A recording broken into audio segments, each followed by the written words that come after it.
ఈరోజు మనం చూడబోయే రెసిపీ నోరూరించే కద్దూక కీర్.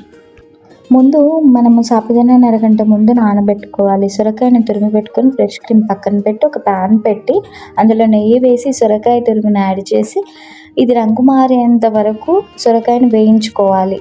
ఇక మరొక గిన్నెలో పాలు పెట్టి చిక్కగా అయ్యేంత వరకు మరిగించి అందులో తగినంత చక్కెరని యాడ్ చేయాలి.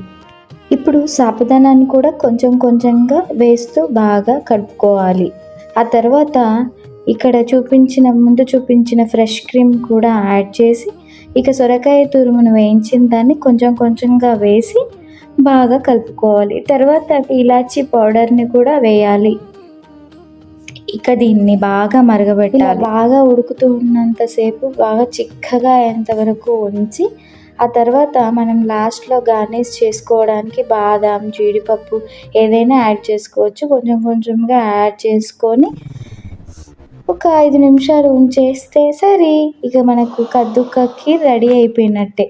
ఇది ఒక అరగంట సేపు ఫ్రిడ్జ్లో పెట్టి సర్వ్ చేసి తింటే అదిరిపోతుంది. మన ఇంట్లో తిని చాలా బాగుందని చెప్పారు. మరి మీరు కూడా తప్పకుండా ట్రై చేయండి.